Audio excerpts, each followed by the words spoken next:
मोहतरम दोस्तों, मोमी टीवी इन्फो में खुश आमदीद। उम्मीद करता हूँ आप सब खैरियत से होंगे और अपनी लाइफ भी इंजॉय कर रहे होंगे। दोस्तों, आज हम जिस मुल्क की बात करने जा रहे हैं, एक वक्त ऐसा था ये बहुत ताकतवर और खुशहाल मुल्क था। यहाँ मेडिकल और तालीम बिल्कुल फ्री थी। इस मुल्क के पास अफ्रीका में सबसे ज्यादा तेल के ज़खायर हैं। जी हाँ, आज हम बात कर रहे हैं लीबिया की। इस वीडियो में हम आपको लीबिया की तारीख के बारे में बताएंगे और ये भी कि कर्नल कज़ाफ़ी ने इस मुल्क के लिए क्या किया। दुनिया का 8वां वो कौन सा अजूबा था जो कर्नल कज़ाफ़ी बनाने जा रहे थे। इसके अलावा बहुत से दिलचस्प हकाइक जो आप में से कई लोगों ने आज तक ना सुने होंगे। वीडियो बहुत दिलचस्प होने वाली है। वीडियो शुरू करने से पहले तमाम दोस्तों से रिक्वेस्ट है कि अगर आपने अभी तक हमारा चैनल मोमी टीवी इन्फो सब्सक्राइब नहीं किया तो सब्सक्राइब कर लें, ताकि इस तरह की नई आने वाली इंफॉर्मेटिव वीडियोस आप तक पहुंचती रहें। लीबिया, जिसका पूरा नाम स्टेट ऑफ लीबिया है, इस मुल्क की कुल आबादी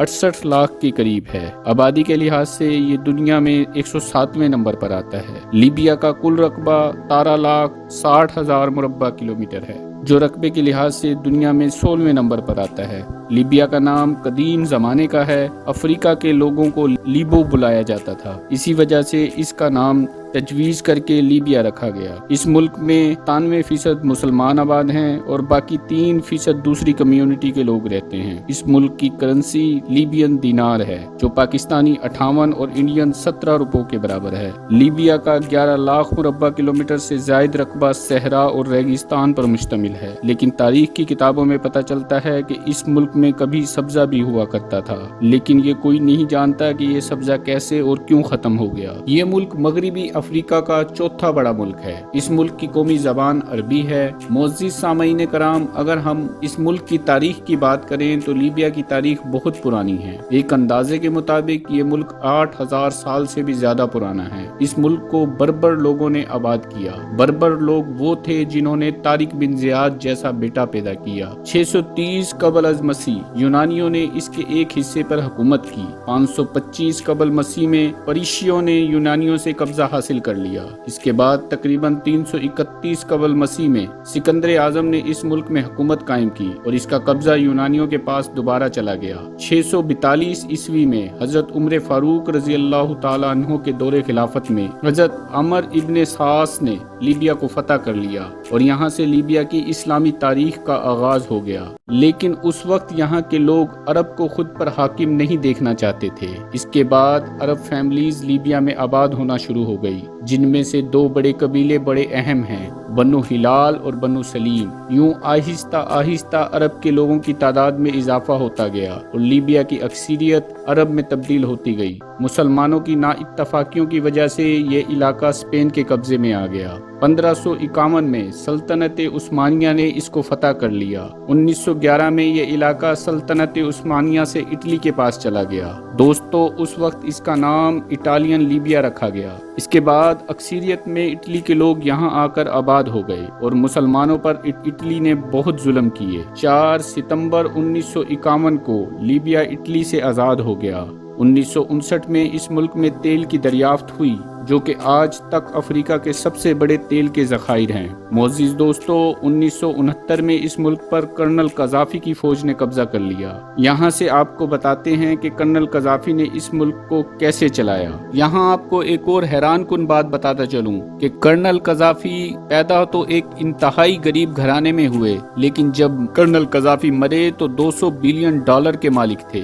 कर्नल कज़ाफ़ी ने मुल्क में इस्लामी निज़ाम नाफिज कर दिया। आइल से आने वाला पैसा अपने मुल्क पर लगाया, जिससे मुल्क की तरक्की की रफ्तार तेज हो गई। दोस्तों, इस वक्त पूरे लीबिया में हर शख्स का फ्री मेडिकल और तालीम भी फ्री दी जाती थी। पहले तालीम की शरह 25% थी, जो कि कर्नल कज़ाफ़ी के हुकूमत में आने के बाद 87% तक चली गई। इस दौर में बैंक बिला सूद किसी भी जरूरतमंद को कर्जा दे दिया करते थे। यहाँ तक कि अगर किसी शख्स की तालीम पूरी करने के बाद नौकरी नहीं लगी तो गवर्नमेंट उस वक्त तक उसको तनख्वाह देती थी जब तक उसे नौकरी ना मिल जाए। अगर कोई खेती बाड़ी करना चाहता था तो उसे गवर्नमेंट अपने पास से जमीन देती।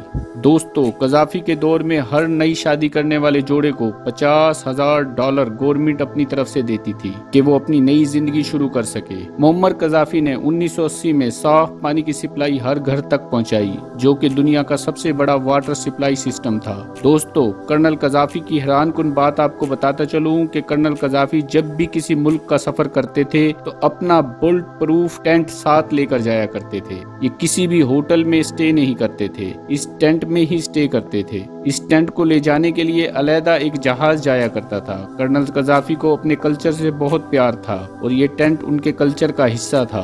क्या आप लोग जानते हैं कि कर्नल कज़ाफी के तमाम गार्ड्स औरतें थीं। कर्नल कज़ाफी समझते थे कि औरतों पर कोई गोली नहीं चला सकता, इसलिए औरतों के पीछे खुद को महफूज समझते थे। कर्नल कज़ाफी ने 1969 से 2011 तक हुकूमत की। 20 अक्टूबर 2011 को नीटो की फोर्स ने इन्हें कत्ल कर दिया। दोस्तों, लीबिया की मईशत का दारोमदार टोटल ऑयल के ऊपर था, लेकिन इस वक्त लीबिया एक गरीब मुल्क बन चुका है। ऐसा क्यों हुआ? तेल के ज़खायर होने के बावजूद लीबिया की तरक्की की रफ्तार न होने के बराबर है। दोस्तों, ट्रिपोल मुल्क का दारुल हुकूमत है।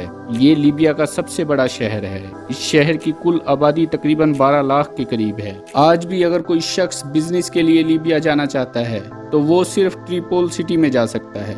ज्यादातर विजिटर्स भी इसी शहर में आते हैं। इस शहर में ज्यादातर तारीखी इमारत और एक खूबसूरत साहिल समंदर देखने को मिलता है। इन तारीखी इमारतों की वजह यह है कि लीबिया के लोग अपने कल्चर से बहुत ज्यादा प्यार करते हैं। ये दुनिया के कदीम तरीन शहरों में से एक शहर है। दोस्तों, पाकिस्तान के लाहौर क्रिकेट ग्राउंड का नाम भी Gaddafi cricket ground colonel Gaddafi की निस्बत से ही रखा गया। लीबिया वक्त के लिहाज से पाकिस्तान से 3 घंटे और इंडिया से 3 घंटे 30 मिनट पीछे है। लीबिया में बारिशें बहुत कम होती हैं, यहाँ तक के कई साल गुजर जाते हैं। क्या आप जानते हैं कि लीबिया के इन सहरा में एक पानी की पाइपलाइन भी डाली, जिसे दुनिया का 8वां अजूबा भी कहा गया। इस पाइपलाइन ने पूरे मुल्क की प्यास भी बुझाई। 2011 के नीटो फोर्सेस अटैक्स में जहां कर्नल कज़ाफी की मौत हुई, वहां इन अटैक्स की वजह से इस पाइपलाइन के 2 बड़े वाटर प्लांट्स को नीटो फोर्स ने तबाह कर दिया। फिर कज़ाफी की मौत के बाद इस प्रोजेक्ट के बहुत से पानी के कुएं खत्म कर दिए गए।